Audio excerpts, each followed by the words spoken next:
Hello, YouTubers.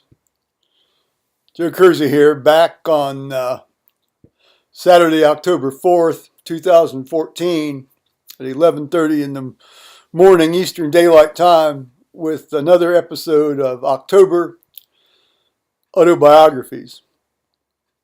And this October series is basically going to deal with a lot of my time at Ohio State University uh, as a student. Uh, Not necessarily, with my when I did residency in medical school. Um, I've talked, in the last two episodes about dormitory life, and I think I can sort of finish that up today. But I did find an interesting uh, picture in the 1971 Ohio State University yearbook called the Macchio. Let's see here, Macchio 71, and I didn't know. Well, I had seen this picture many years ago, although I was not aware when they were taking it. Um, they divided it up into sections, thematically by quarter, and this was like the spring quarter, start of the spring quarter section. Now, I want to show you this guy sitting on the oval there in the blue t-shirt, sort of experimenting with some longer sideburns. He's either sleeping while he's sitting up or he's reading, and that's me.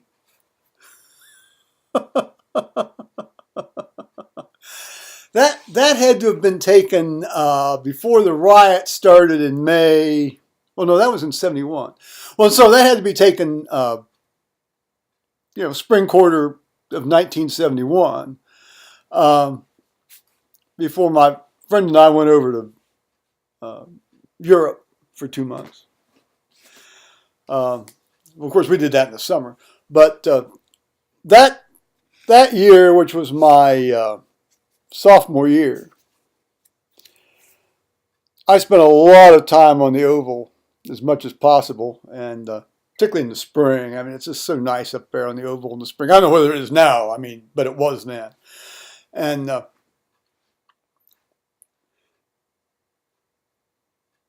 I didn't know they took that, which is fine by me. But it was kind of fun to encounter that. Anyway, so to get back onto the back to the stories about dormitory life. I told you about this guy from this fellow that went to architecture that lived next door to me, and when I started medical school at the end of my junior year, and he apparently was going to move out of the dorm at the end of his junior year as well. And he suggested that we get an apartment together, and I thought, well, that's great because I could easily live with this guy. And but the place he wanted was down on West 9th Avenue, right next to High Street, which at that time, and I don't know what it is now, but at that time that was like the sort of the highest murder area on campus. And that meant that I'd either have to walk or bicycle, generally in the dark most of the time, to go down to the medical school building, and then in the clinics even earlier in the morning. And that was just a distance I didn't want to traverse, in the dark. And when I say in the dark, they did not have but very, very few lights on that street at that time. So unfortunately, that living arrangement didn't materialize, and it would have been probably been the most comfortable bang for the buck, you know, and we would have gotten along well. But that didn't work out. In any case, everybody, people have their own little quirks. And there was a fellow down, he was on the same floor, but he was in the other unit. He was in the north unit. And he was in a single room too, interestingly. And I can't remember how we sort of fell in yakking with each other, but we did. And he was sort of in what would be considered pre-dentistry, which means that we were, likely to be in the same kind of classes. But I don't ever recall being in a class with this guy. But I'd go down there and yak, and he'd come down to my place and yak. And a lot of times when you go down there, his girlfriend was there. But actually, over time, basically his girlfriend was there pretty much all the time, pretty much there. And later on, they were joined by a monkey.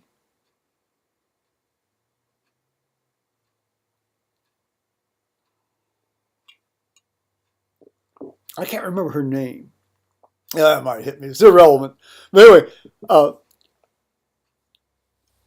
they were joined by a monkey. This guy went out and got a monkey.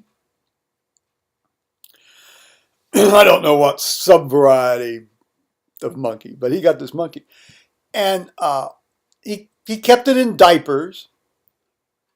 He did have a cage for it, but basically he let it roam around his room. Before he put it in diapers, which he did fairly soon after he got it, but before he did that, this monkey would generally like to hop up on top of his shelves and things and take a crap. It actually took a crap on top of his head once, and I think that was the impetus for going out and buying a box of these disposable diapers. Well, several boxes, it turned out. Now I have no idea how he got. I have no idea how he got away with this. He couldn't say it was a helper monkey. Like we had a blind guy also living in one of the single rooms there, and he had his guide dog with him. Obviously that's what he needed. And that was no problem at all. But this guy had this monkey, and it wasn't a quiet monkey either. It was a fairly loud thing. He also had a bird, and wasn't a particularly small bird either. There's a real wild kingdom down there sometimes.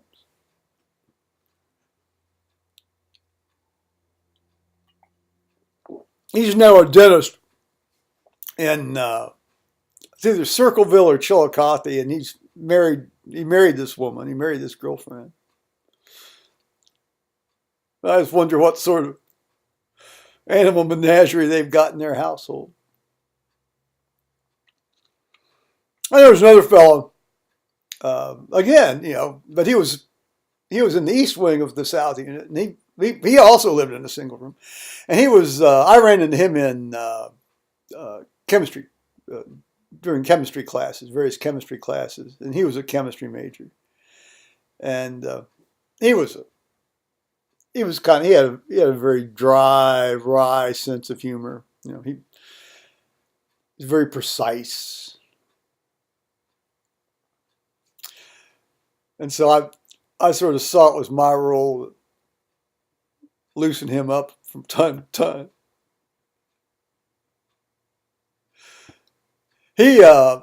I'm actually, one summer, the summer I went to Europe, I had my bicycle on campus. I brought my bicycle up, but I came back actually after the riots, and because I knew I was going to be working in the orientation program during the summer quarter, the following summer quarter. I mean, of 70, and so I wanted my bicycle to get, because I had classes on West Campus. I had to ride around a lot, and plus I just wanted my bicycle up there anyway. But he took care of it for me. He used it. But when I came back, uh, he had painted. It was painted very neatly. He had obviously taken like a fairly fine brush and lettered it very nicely on the back bumper, the fender. It said the Roaring Red Racer. It was a lot of fun. He ended up back out, and he ended up in California.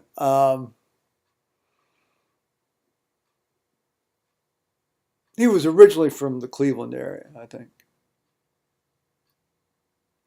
Well, then we had a couple of guys. Actually, they showed up. They showed up at the start of my sophomore year, and they looked exactly like college students. They acted exactly like college students, but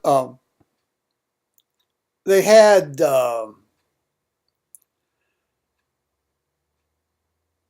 grow lights in their closets, and they were growing marijuana in their closets.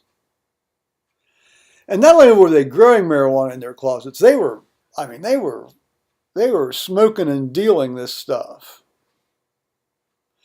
You'd get a you'd get a contact high just walking down the hall some days outside their room, if not the whole hall sometimes. Well, it's one of these things that's so obvious, you wonder how they're getting away with that.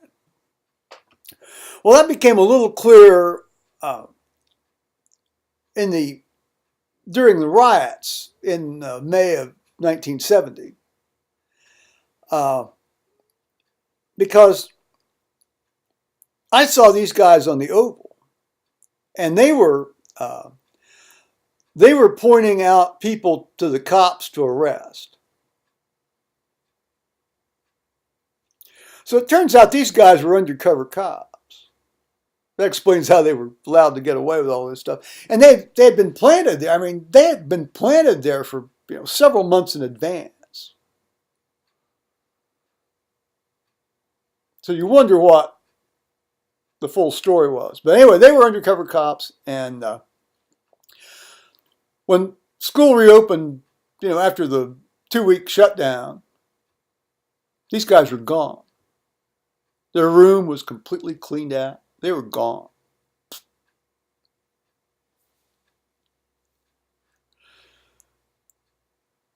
Very interesting.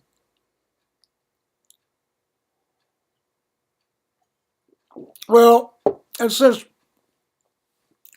to some extent this channel deals with gay themed issues, well, not to some extent, a lot extent. Um, there's I don't know whether this goes on now or not. I imagine it's considerably toned down from what it was. But you'd get these guys, if somebody said something, it'd go, ooh, that sort of thing, oh, your ass is looking very good today. It's that kind of stuff. And much to my shame, I had to sort of acquiesce, and well, I didn't have to, I did, because I didn't have the balls to come out. But there were two guys who lived down in the North Unit, and they were always doing that. And yet, in the back of my mind, I always thought maybe there was something to their little street theater. Turns out that one of the guys is indeed gay. He's a general practitioner here in town, in Columbus. And so, I mean, maybe there was something to it. But in terms of overt anti-gay bigotry, bullying type stuff, that didn't go on. Well, that I was aware of. We had another guy, and you know, we had a couple interesting guys. The first, I guess, in the room across from mine, which is again another single room across from mine, we had a sort of an internationally ranked volleyball player living there for a while. He was from Yugoslavia, the then Yugoslavia, and then later on we had a guy in there. He had a withered arm. He had had one of these birth injuries, one of these brachial plexus injuries, you know, during birth, and otherwise completely normal. I wasn't, you know, but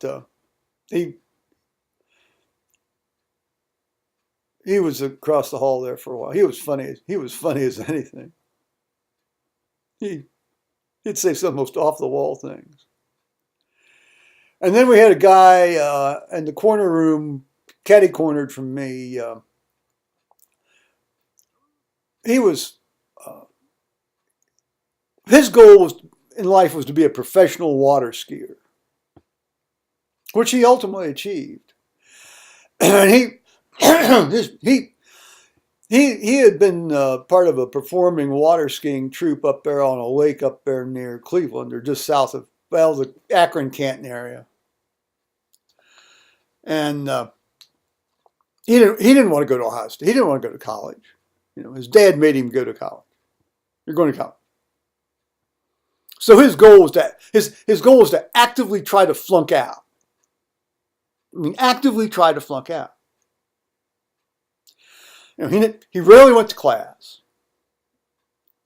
You know, he would talk about how he deliberately tried to give, you know, wrong answers on tests. He never studied. These two guys were one of the few people that had their own TV set in their room. He basically just sit up there and watch soap operas all day. And it says something about the then academic standards of Ohio State, that it took this guy almost, let's see, 8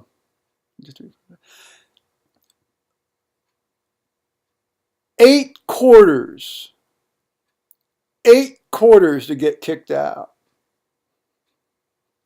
I think he got kicked out there just before spring quarters started, you know, in 72. But then he went down to Florida and got a job as a professional water skier.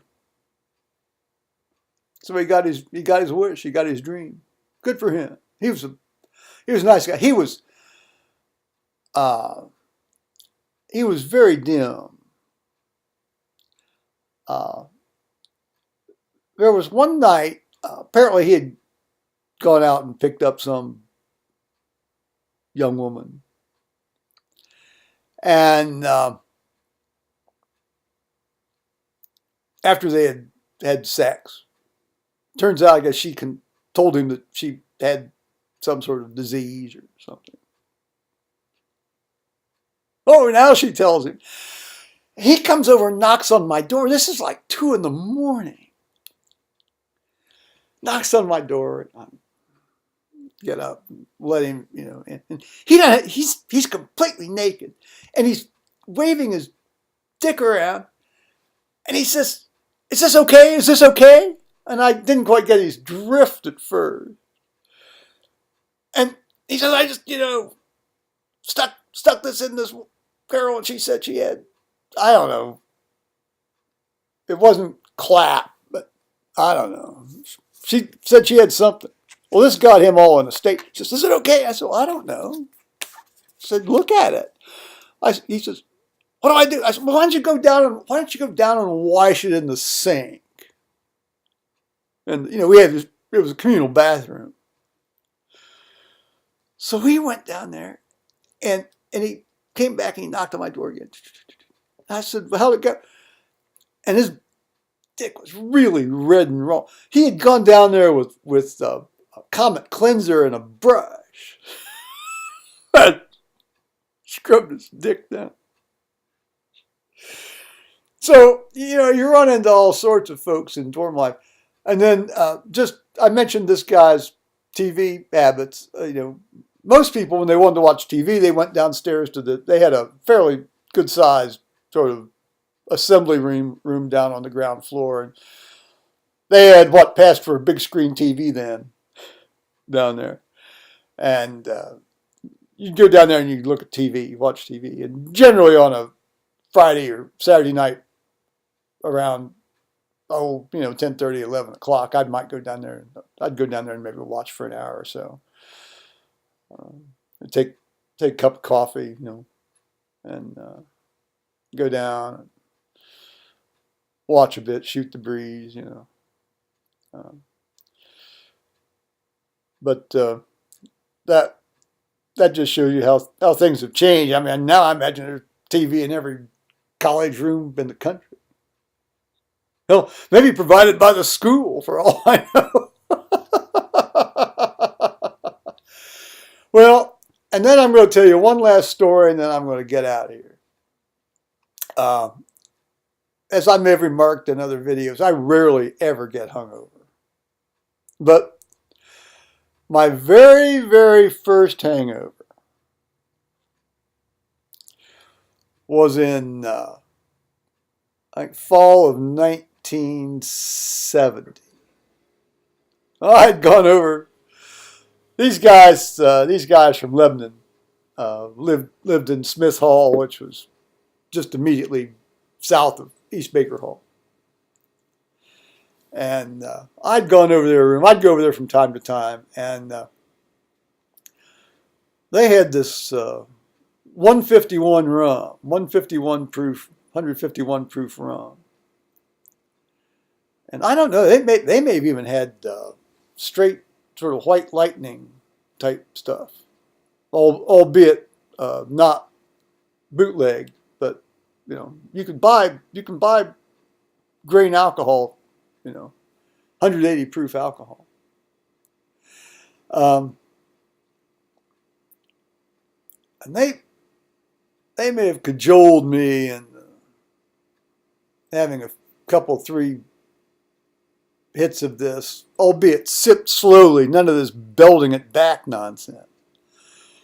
Along with, a few Heinekens.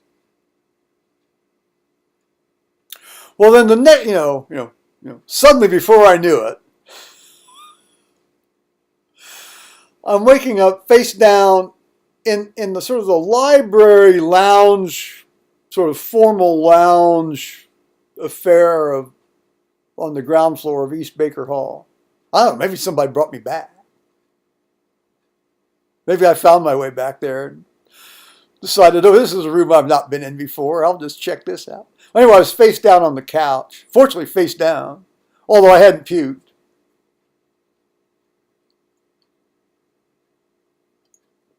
And as I filtered into awareness around, checking my watch. That was when I wore a watch. Checking my watch and being surprised to find it was like about 10:45 in the morning on Saturday.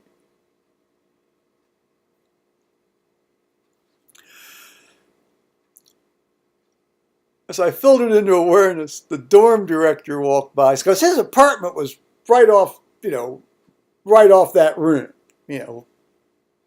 on the end of the east wing. And he says to me,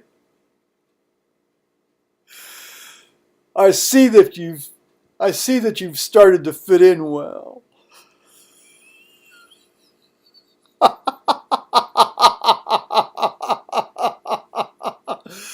I guess indeed I had, in my own way. And on that note, I'm going to say bye-bye, YouTubers.